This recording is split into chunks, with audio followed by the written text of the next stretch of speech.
So Randy Orton is just on Raw now. We saw him arriving at the building because he wants that World Championship. He thinks he deserves that World Championship. So he's just going to sit here until he gets it. This is like you wanting to be head of finance in your job. So you just turn up at HQ and you hang outside the manager's door. I tell you now, it ain't gonna work. Also, hello my friends and welcome to Ups and Downs for Monday Night Raw with I, Simon Miller, and the Finger of Power, and you know the deal, so I'll keep it quick. If we like something, we say up, and if we don't like something, we say down, and if something really makes us laugh, we take the mick out of it. Good to go? Alright. As we did talk about last week though, WWE was super smart after SummerSlam, or Hot WrestleMania, or Shoulder Slam, you can call it what you want, because they made sure to hold off some stories, so we all sat there twiddling our thumbs going, oh, I can't wait till we get a little bit more. So who came out to kick off the show? It's Rhea Ripley. She got a massive reaction as well, and she even said, sure, I have experienced a lot of emotions, but mostly I am just pissed off. And some people are like, oh man, I can't believe Rhea Ripley was sad about this.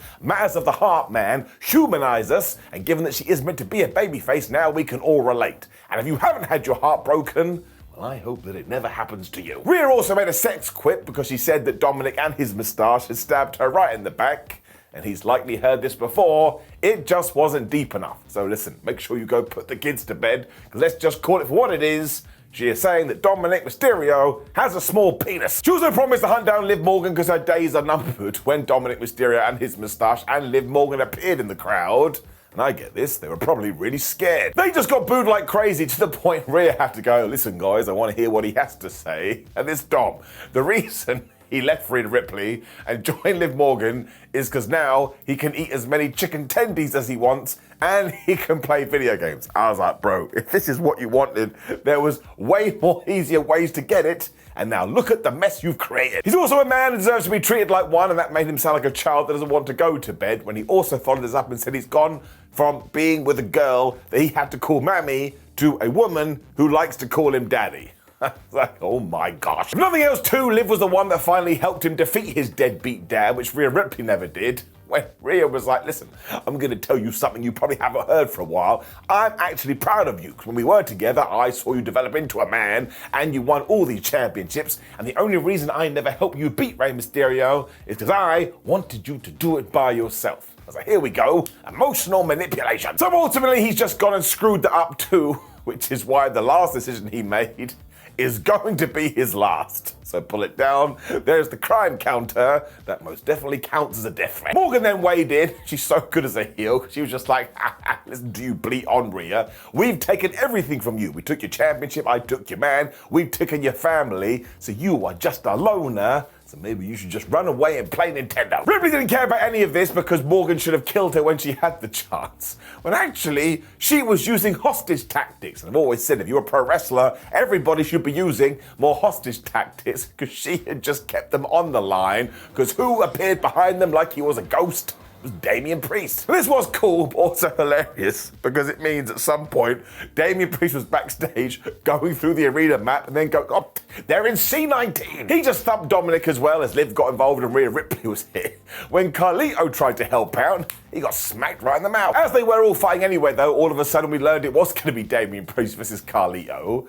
I was a bit like, Adam Pearce, you are so mean. You know that Damian wants Finn Balor and you do this instead. Either way, this was simple stuff, but it totally worked. And Rhea Ripley and Damian Priest are so over, it's somewhat ludicrous. What are they called, like the Terrible Twins or the Twins of Terror or something like that? I don't know, but I'm giving it up. And then Priest went and defeated Carlito. Of course he did. There's not much to say here either, other than the fact that Carlito didn't get help from his brothers in arms, which was interesting. Although he did floor Damian for about 4 seconds, but it didn't really help. Because Damian just came back with this with the Falcon Arrow, a big old clothesline, and the massive choke slam to get the 1, 2, 3. And I actually thought this was quite smart because it reminded you, oh yeah, Damian Priest, he is a total utter badass. I mean, the way he has been treated post SummerSlam has been great, and of course, as soon as the bell went ding, ding, ding, the Judgment Day did get in there to attack when I was laughing again, because Rhea Ripley's music hit. She came out for the second time. I was like, wait a minute, she went to the back, and then she came out again? I mean, if I was getting those kind of pops, I'd probably do that too. She booed Carlito right in the balls, so he was having a terrible evening when she did get face-to-face with Finn. I actually thought this came across like quite a big deal. Ripley definitely went to attack him as well, but JT McDonough took the bullet instead as these two just wiped out the pack. And of course, eventually they grabbed McDonagh and he got a big old chokeslam too. Finn Balor made sure to run off, which is where the condom tried to attack them from behind, but he just jumped in. Damian Priest grabbed him by the throat, and if it wasn't for Liv Morgan saving her man, well, he'd probably be dead. The best part, though, was that before Liv was able to do this, Rhea Ripley was going to hit the Riptide, and this place came unglued, so you just know eventually she is going to hit that finisher on Dominik. It's probably going to be the best thing we've ever seen in our life. It is such a good feud, though, because it has so much history, and emotionally you can buy in. I keep talking about that. Well, we got more emotional issues, because Ivy Nile walked up to Maxine Dupree and said, Maxine, I do not think you should come out to the ring later and be at ringside. And I was like, wait a minute, why would you care that Maxine Dupree is going to be at ringside? Then I figured it out. Because there was going to be a match later between American Made and the Alpha Academy under Tornado Tag rules, so I suppose Ivy was worried about Maxine. Dupree was like, no, Miss Ivy Nile, I will always be there for my boys. Nile then said that she figured she said that when she stormed off. And I was like, Ivy, if you knew she was going to say that, what are you annoyed about? You a damn fool. Nothing else matters though, because when the graphic popped up at the bottom of the screen, it actually said American Made versus Alpha Academy. Now listen, it's just a typo, but for some reason that made me laugh. So from now on ups and downs, the Alpha Academy are dead. Long live Alpha Academy. We then got another VHS tape after this as Bo Dallas continues to make his videos. Once again, it's just pretty damn powerful. Because he was talking about his own emotions and how the Wyatts have gone full circle, because not only did they debut last week in Baltimore, but when the Wyatt family originally turned up all those years ago, it was in the same damn place. The work is not done though, as he then repeated the phrase, my life for you, over and over again. I'm sure that will mean something eventually. Right now, I do not know. You know the deal, though. It's just so damn presented. The way we're using the Wyatts at the moment, I think, is so good, especially based on 7 days ago. Because when they get in the ring, they take their masks off and they get rid of the spooky wookie. I think the balance is pretty damn fine. When we continue to tease that the New Day may break up. I mean, I ain't kidding, I may cry. But Xavier Woods finally found Kofi Kingston and was all like, oh, hi, I've been looking for you everywhere. And of course, Kofi was hanging around with Odyssey Jones. I don't think Woods liked him so very much. Given that Odyssey had helped him out last week, though, he said, as the New Day, we're going to support him in his singles match. Once again, Xavier was like, yeah, well, I guess I could do that. But I really don't feel like I have a say in anything anymore. So I really don't know if we are going to do this, but it has me intrigued when, Odyssey Jones went to the ring and he essentially won a squash match. I do not remember the last time we saw one of those on Raw. It was against Vincent Winey too, which has to be the best name I've ever heard. And Odyssey Jones essentially won with a sidewalk slam. And because he is so big, I was like, yeah, keep it. Of course, instantly the final testament was here and Karrion Kross continued to stir the pot because he was all like, oh, see, Xavier Woods, looks what's happening right now. Odyssey Jones is going to replace you, so you better start listening to me. And bless Xavier, because he was just like, man, do you not get bored of doing this every week? I was like, man, I feel you. Now, he wanted to arrange a fight when Kingston did grab the microphone. He said, I'll handle this, dun, dun, dun. Because we all know what's going to happen if we do a tag team match. One of your boys is going to run in. So instead, let's put it on paper right now. We'll do a 3-way tag, and we will team up with Odyssey Jones. Kross then accepted, so Kofi called to the final testicle, which is very interesting because, one, there was a lot of groin references on this week's Raw, and two, if they were the final testicle, I don't think they should be fighting, man. I think we should protect the final testicle. I mean, we may need it to repopulate the world. I do really like this story, and having Odyssey Jones inserted in there gave it the right turn that it needed, but we also need a big whoomp oodalally at some point too, in order to keep you interested. But I am gonna give it an up, mostly because right now, the only direction I can see it going is a feud between Kofi Kingston and Xavier Woods.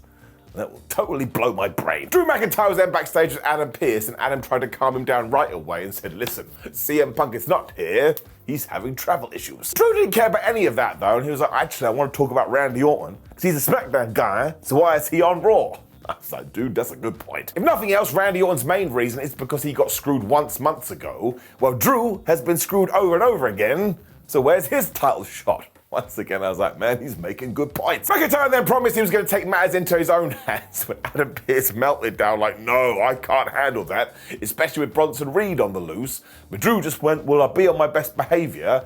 And Pearce basically believed it. Well, if that's the case, dude, do I have a pyramid scheme to sell to you? When we got the highlight of the night. For as the Alpha Academy were making their way to the ring, Otis saw NXT North American Champion Oba Femi in the crowd, and he looked at him and he looked at him, and I was like, oh my gosh, I need this match more than I need life itself, which makes no sense, because if I don't have life, I'll die, then I can't watch it. But everybody hinted that they are going to have a fight though, and that is the kind of man meat versus man meat I need. In fact, it very well may be the main event of man meeting. We also learned that Chad Gable was in Paris for the Olympics because he is a former medalist, so he's trying to recruit new people. When we did get this Texas Tornado tag match, if you can believe it, the Creeds won. So the Academy really is not having a good time at the moment. Although at one point, Otis just grabbed Tozawa and used him as a human projectile, and then later on, he was doing his caterpillar, and all the fans were going wild.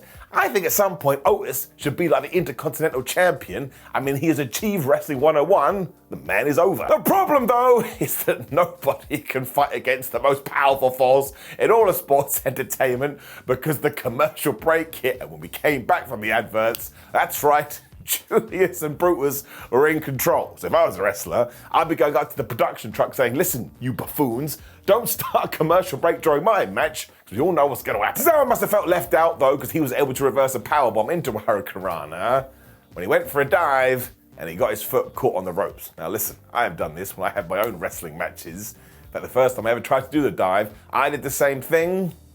Never been so sad, and I may have cried. We then got this amazing Tower of Doom spot with Otis throwing everybody around as Tozawa came off the top with a senton. And once again, the fans were so into this, and it made it doubly more fun. I then did laugh out loud because I'm a terrible person, because Ivy Nile arrived on the scene, and she just beat up Maxine Dupree.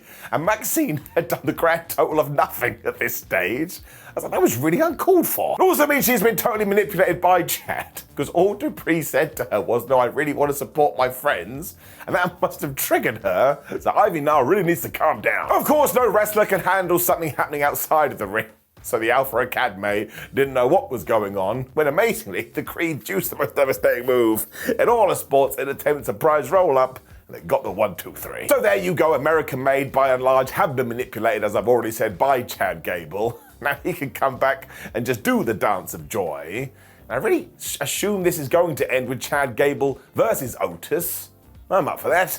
Up. When Pete Dunne was livid, he ever got called Butch. It was during an interview that he had done earlier in the day, and yeah, when he did get called up for the main roster, Sheamus little brothered him and started to call him Butch, even though quite clearly his name was Pete Dunne.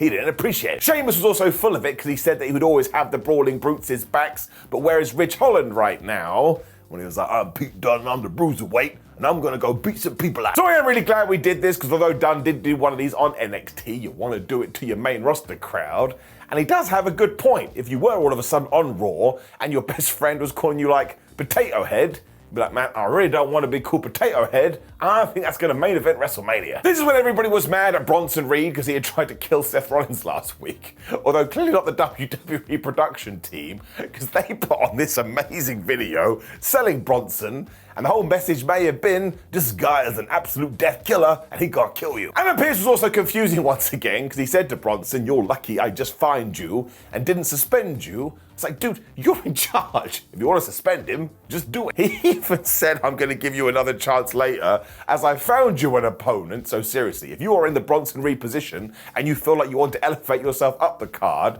just go and find someone and shoot him in the leg. You're only going to get fined. And in terms of creating some noise for yourself, well, you're absolutely going to do it. Io Sky and Kairi Sane then reminded us they are still in control, which is actually only a half-truth, because Dakota Kai has actually been injured, and she's going to be out for 8 to 10 weeks. So listen, I just want to send all my best to Dakota. Not that she needs my sympathy, but she has had such a terrible time with injuries. I hope she's back ASAP. We then cut to Sonya Deville, Zoey Stark, who we stand on this channel, and Shayna Baszler. And they said, we've got a brand name for our group. It's the Pure Fusion Collective. I was like, wait a minute, I'm pretty sure that's the subtitle of the latest Pokemon game. I honestly do not know why they've called themselves this though. And I love these guys. I think they're great and actually underutilized. But the Pure Fusion Collective sounds like some kind of medical examination I gotta go to on a Monday. I am just gonna repeat what I say every single week though, but I can't help it because we did go into this tag match of Damage Control taking on Shayna Baszler and Zoey Stark, and we had the tag team champions of Isla Dawn and Alba Fire at ringside, and we just need more story here. Like, it's great that I got told what their brand new name was, but I still don't really know what all this beef is about other than, well, I don't know. I'd like a tag team title shot, so why not? Now, I did get some time, which I really appreciate, and also allowed Sonya Deville to cast distraction the whole time. And at one point, when Zark was going for a super kick, she accidentally hit Alba Fire in the face instead. She wasn't happy. It meant that Io Sky was ready to hit the moonsault when the tag team champions just ran in after about 8 minutes, and they caused the disqualification. And listen, the commentators were saying, oh, we don't know who the #1 contenders are gonna be, but the whole thing just feels a little bit weak. So really, I just think everybody involved in this deserves so much more, because look at the other stories WWE is telling right now. They're so deep you could swim in it like Scrooge McDuck's Money Vault. At the moment, it just kind of feels like they dislike each other because they have the same amount of friends in their group, apart from Damage Control, that just went and lost the friends. Look, I actually thought the match was pretty good, but overall, they all deserve more, so I'm gonna give it a down. When The Miz wasn't in a good mood, like the theme of the night. But our Truth had found him though, and of course they lost last week, and to make up with that, Truth was like, I have you a match against Bron, you're gonna be in the Intercontinental title picture. Now Miz was excited for a second before he was like, wait a minute, Bron Breakker is fighting Sami Zayn later. Went very handily. On a TV to their right, they saw the match graphic, and it's actually The Miz versus Bronson Reed, and The Miz had a bit of a meltdown. Bless both of them though for using their platforms to try and get other people over when Randy Orton walked in. And listen, he really G'd The Miz up and said, look at all your list of achievements. When The Miz did storm off, Randy Orton just went, he is never going to win. Now, I know some people don't like these guys, and more power to you, but they bring me so much joy. I very much enjoy them. And as Randy was already walking, he headed right to the ring. This is because at Bash at Berlin, he is going to take on Gunther and become a 15-time world champion. When Gunther did interrupt, which as always means he was behind the curtain saying, well, I'll give him just 1 minute, but if he says something I don't like, I'm going out there. Orton sort of cut him off and reminded him that he is going to win that title, so his brand new home will be Raw. When Gunther was like, well, if it isn't Randall Keith Orton, one of the greatest wrestlers of all time. The problem is, though, is that Randy, given his natural talent, should be the best of all time. But what did he do? He went out there and he totally wasted it. I was like, man, just Gunther, just the best. We're also in a new era, though, which is the era of the ring general, and there's no space for Randy Orton because he is a guy that wasted his potential.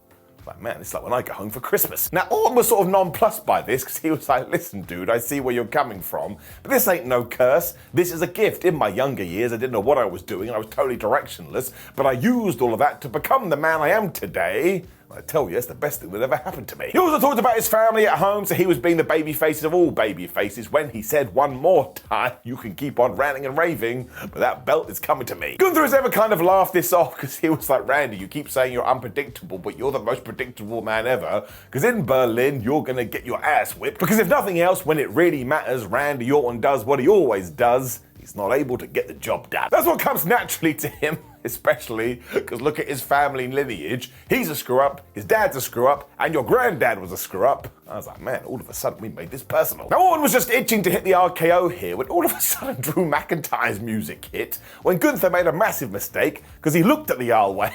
When he turned around, Randy went, oh, hi, and he hit him with the RKO. Now, I think Drew was going to use this to get in there and start throwing bones, but all of a sudden, CM Punk turned up from nowhere. I mean, he literally teleported in from the Phantom Zone. At one point, McIntyre was going to try and use his belt, but that went terribly badly, because Punk got it instead, and my gosh, did he give this man a whooping. Go on social media now and look at Drew's back. Disgusting. I mean, the McIntyre had to run away as well when Kathy Kelly was able to grab CM Punk. Punk was like, well, you know, I did tell a little bit of a lie. I didn't have travel issues, but I just wanted a bit of lore in Drew McIntyre. He doesn't even care that Drew is still wearing his bracelet. I was like, dude, that's not true. You are so obsessed with it. Because it's not about the thing around his wrist. It's about the fact that Drew McIntyre keeps talking about his family, and he has to keep those words out of his mouth. This is when he did have an idea, though, as he raised up the belt into camera view.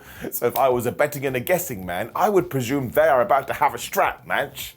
I tell you, that could be pretty damn good. This was a totally wild segment as we kind of took all the streams and crossed them over. I like what the Ghostbusters told us to do, but it also reminded you that other people are going for the World Championship. So I thought this was very well done, giving it an up. In between all that as well, we cut to Sheamus, who was like, man, I don't know what Pete Dunne's problem is. I was like, bro, just go and watch the interview. Ludwig Kaiser then turned up and said, Sheamus, I am going to end you once and for all. For some reason, he sounds like Dracula now. Also, grind counter, bring it down, you can't say that. Dunne then turned up and whacked Sheamus with a shillelagh, which I'm never going to be able to handle because just use a chair.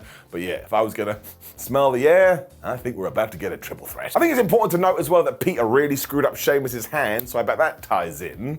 When fair play to The Miz, he was able to last like 5 minutes with Bronson Reigns. And that wasn't really working because he hit a tornado DDT and only got 1 count. When he tried the springboard, Bronson really just caught him and murdered him with a DVD. He then hit another one of these when he climbed to the top of the turnbuckle and hit the tsunami. That was it, 1, 2, 3. Now, given that he didn't get in that much trouble from last week's escapades, he decided to do it again. He was about to crush The Miz when thankfully R-Truth came out to make the save. But this was the worst decision of R-Truth's life, because Rhea just went, all right, I'll jump onto you instead. Now, The Miz must have fallen into the abyss here, because he totally vanished. When, my gosh, Bronson just tsunami'd this guy over and over again.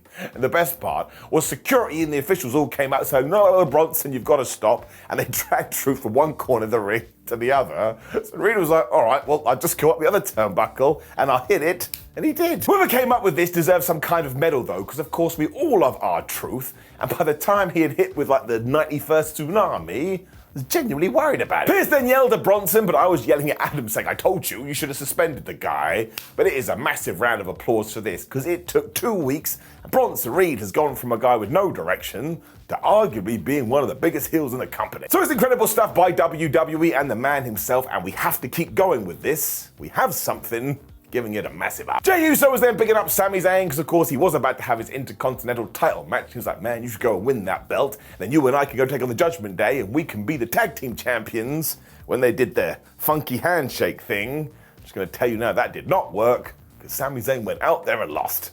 Damn. Before that match though, it was also confirmed at Bash at Berlin it is gonna be Dominik Mysterio and Liv Morgan taking on Damian Priest and Rhea Ripley. So I tell you, if you are gonna be live for that, I think it's going to be pretty damn great. Given that Bron Breakker versus Sami Zayn was 2 out of 3 falls too, I really thought the WWE was going to let Bron go 2-0, but they didn't. Actually, Sam got the first fall. And that came off the back of Breakker actually hitting a German suplex. But Sami just went, nah, man, I don't want anything to do with that. And he hit the haluva kick, and yeah, he got the 1, 2, 3. He then tried a moonsault off Barry Barricade, which was the worst idea ever. Because Bron caught him, and I kid you not, he just ran on the outside, and he threw Zayn into Timmy the Timekeeper's area, and this was so nuts, I actually think a flailing boot smacked the camera person. When you saw the replay too, Zayn went right into a chair, so surprise, surprise, when they got back in the ring, Sami Zayn was dead. Because Breakker hit a Frankensteiner, and he went spear, and he made it 1-1. That's when I knew he is definitely retaining his title. Now, Sami did try to use the most devastating move in all of sports entertainment, the surprise roll-up, but that didn't work. When they were on the outside and Bron just hit that ridiculous clothesline of the apron, and because that murked Sami so much, he got back in the ring, he went, hey ref, count him, I don't mind winning by count out. Now, Sami was able to get back in there at 9.999, and he must have munched a med pack out there too, because he hit this awesome sunset flip powerbomb for a 1-2-0, and then he got a better one when he leapfrogged over his spear, and he went for another surprise roll-up. Didn't work. It really was the end though, because Breakker was just done and hit this ridiculous drop kick when actually he missed a spear again. But Sami Zayn made the terrible decision to go up to the top of Tina the Turnbuckle, and when he went for a flying nothing, Bron Breakker just speared his ass. 1, 2, 3. Retains his belt. So this really was a great match. It was one of the best main events we've had on Raw in ages. So if you do have 15 or so minutes today, I implore you to go and watch it. But otherwise, of course it's getting an up. This was a good end to a pretty good Raw. Which is why Raw overall is also getting an up, and I'm so pumped about this Bash at Berlin show. I don't even know why. I just think it's going to be one of those events where it's just fun, fun, fun, which is what the Beach Boys were singing about. You didn't know that, but it's all about WWE. Now, of course, please drop me a comment below and let me know what you thought about last night's episode of Raw. Click the video on the screen, which is me talking about smacking down ups and downs. Like the video, share the video, and subscribe. Otherwise, you have a terrific week, my friends, and I will see you every single damn day.